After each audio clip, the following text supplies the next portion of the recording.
Welcome to West Side Elite on StateChampsNetwork.com. I'm Ryan Terpstra from State Champs. Alongside me every week, Allen Trieu, Scout.com, Midwest Recruiting Coordinator. More than halfway through the season, 5 games have passed, Allen. It is playoff push time, and we were really seeing some teams rise, becoming the cream of the crop so far this year.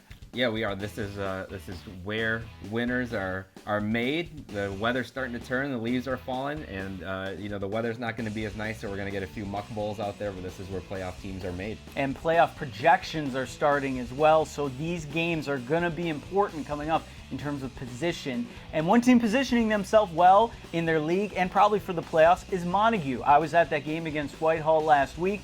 Wildcats looked very strong. They actually ran the ball a lot more than I expected them to do. They came in and you thought they were a throwing team, but they're going to be undefeated. They're ranked in the middle of Division 6, and Allen, I think they are definitely a team to watch when it comes to playoff time.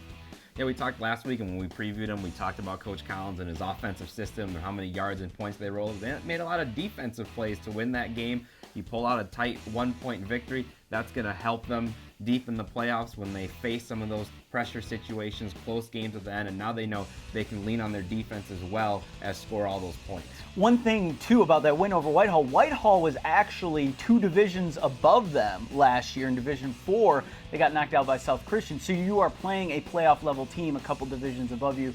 Really prepares you for those next few weeks. And then also, speaking of Division 6, we'll be out at Schoolcraft this week as they are undefeated and they play Lawton. So another big game in Division 6 being covered by State Champs. Now, the game you were at, sir, not a game you actually initially expected to be at, but good thing you showed up. Forest Hills Northern goes out there, and their quarterback, Jake Martin, has a 9-touchdown game. He threw for 4, he ran for 5. Allen, what was going on with this guy? It seems like he scored every time they had the ball. Well, they run a really good system over there. He has a great offensive line in front of him. He's got an excellent target in Adam Farah, but I tell you what, it's not just the supporting cast. That kid is really good. He's fast. When you give him a crease, he's able to run through him. He made perfect throws all night. He was smart, made good decisions with the football, allowed his playmakers to get them the ball in positions to make those plays. He put a couple beautiful ones up to Farah.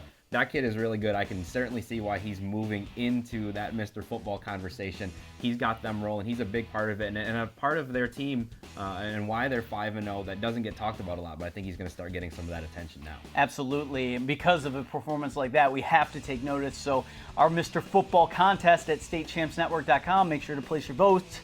We have put Jake on our watch list, and that's the way you get into the top 10. So a big step for him if he can continue this season.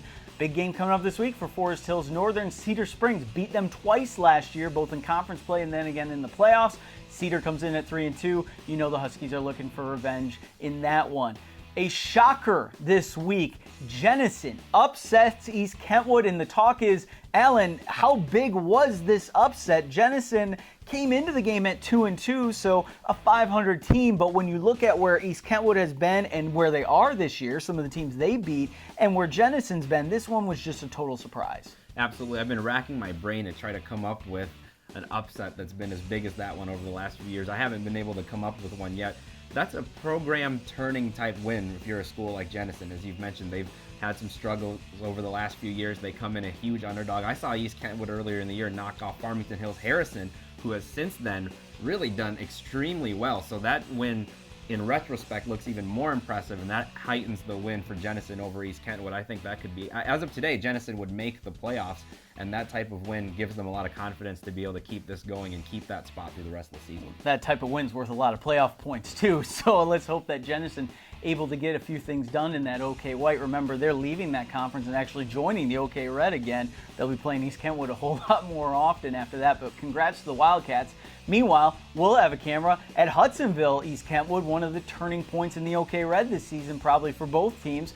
We'll see if the Falcons can rebound there. And Hudsonville coming off a big win against Grand Rapids Christian, too. I had seen them the week before lose a heartbreaker to Zeeland East. You wonder how they're going to rebound, come back and beat Grand Rapids Christian. Yeah, it's going to be a real nice one. Can't wait for the highlights on that. Make sure you tune in on Fox Sports Detroit to see what happened there. Now, Allen, of course, Scout.com, Midwest Recruiting Coordinator. You're the man with the news. What's the recruiting news this week? Well, we had talked last week about Muskegon's big sophomore offensive tackle, Antoine Reed. We thought eventually he was going to be a guy who picked picked up some big-time offers. Maybe didn't think it was going to be that fast. Tennessee comes in that week. Butch Jones obviously has some ties to West Michigan. They become the first offer. So his first offer is an SEC school, a good SEC school. He goes to Michigan and visits them on Saturday. I think there's a chance the Wolverines will hop in. They said they've gotten some calls from Notre Dame, Michigan State. So Mr. Reed's about to blow up maybe a little bit earlier than everyone thought here. Oh, quite a suddenly profile-raising thing to happen to a sophomore like that. But when you are opening holes and your running backs are scoring 5 touchdowns like Khalil Pimpleton did against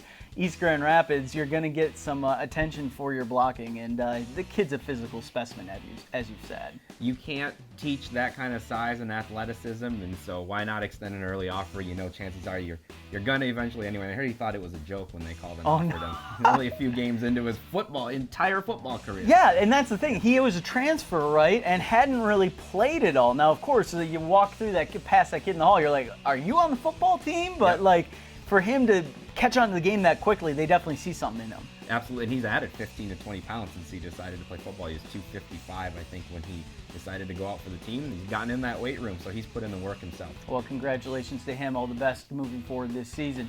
It's time to talk a little West Side Elite alum, where we recognize someone from the west side of the state doing good things at the next level, or in the case today, the next 2 levels. Willie Sneed was a guy that came up from Florida with his father when his dad came up and took over at Holland Christian, and they won that state title with A.J. Westendorf playing quarterback. Sneed was a wide receiver. Then his father moves to Muskegon Heights. He wanted to coach in that district, takes his son with him.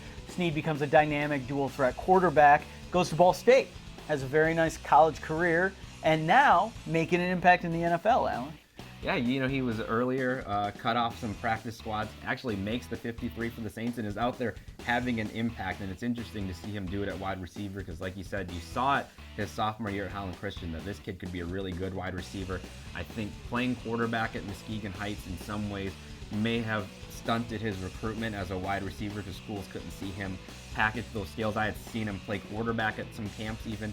Goes to Ball State, has an outstanding career there. And the interesting thing about Sneed, he's not the biggest receiver in the world, but I heard he had either the biggest or the second biggest hands of any wide receiver at the Combine his year. So wow. I think that contributes to his sticky, sure hands. Definitely, and he's very quick in the open field. Great route runner. His father, if you recognize the name, was a wide receiver in the NFL. In fact, probably most notably with the New York Jets.